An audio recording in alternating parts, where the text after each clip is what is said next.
Get ready to get nerdy. Let's get down and dirty in the world of real estate.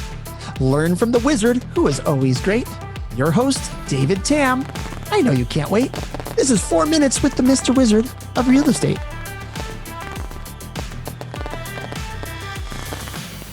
How does the average agent benefit from automation?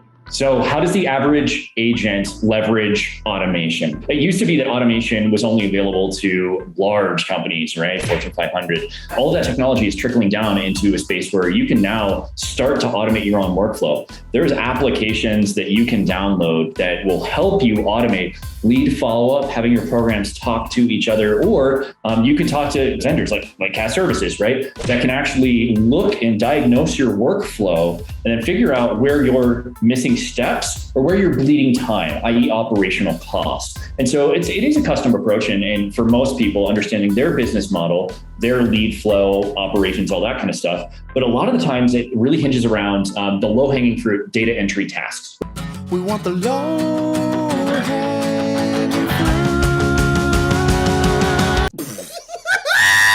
right? So updating your CRM with pertinent information, status updates, your agents getting in there and putting in all of their notes. Guys, you don't have to do this all on your own anymore. There are programs through automation that can do it for you and then provide you intelligent reports on what it got you, what was missed, so that it can evolve and be polished over time. Really, at the end of the day, what this is doing is saving you operational cost and bandwidth, ensuring that your client, the home buyer and the seller, are getting perfect follow-up every single time and that no follow-up opportunity is being missed. So that's how the average agent, single agent, even a small teams can leverage automation today. And it's cost effective, right? You can actually touch it for a couple $1,000 a month, where back in the day it was, you're gonna spend $250,000 to leverage that kind of AI or RPA automation. What you can do is start to plot out, whiteboard, bar napkin, whatever, in a perfect world, what would your lead follow-up look like, right?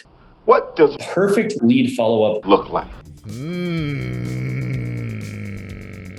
Not just lead follow-up, but all the operational tasks that oftentimes get missed or delayed, right, in correspondence with those lead flow activities during the transaction, and plot out that blue sky world, the perfect plan, right? And then understand and start to Swiss cheese it, right? Poke holes to see where you're missing those individual items from a workflow perspective.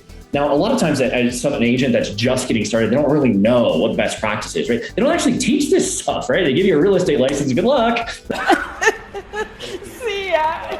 Right? So and you've got to go out and learn it on your own. And so talking to other agent power huddles, right? About what does a perfect lead follow-up sequence look like? And then what are the operational tasks on the back end to support all of those actions to make sure that I am performing up to snuff, okay? Like when I started lifting weights, I taught myself. Got me a back injury and a shoulder injury, okay?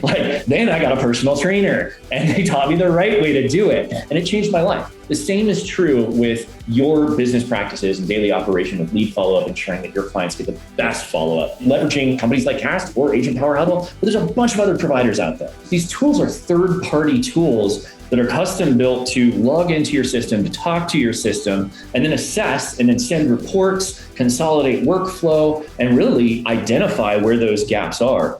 So the cool part is when you're engaging an automation firm, they're not just gonna say, okay, what do you want to automate? They're going to interview you, or a good one should interview you and say, okay, tell us a little bit about your business, your lead flow, the different channels. Let's look at how many leads you have in your database. What are your different touch points? And those tasks are the things that are going to be automated because, quite frankly, at current state, the CRMs can't do it on their own. I can't do it alone.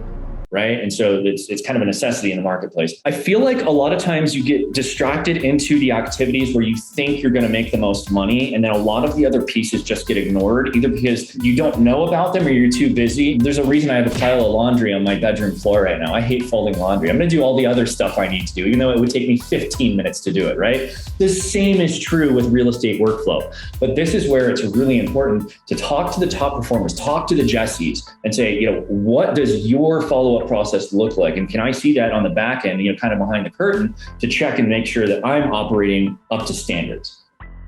Produced by the Agent Collective Media Network.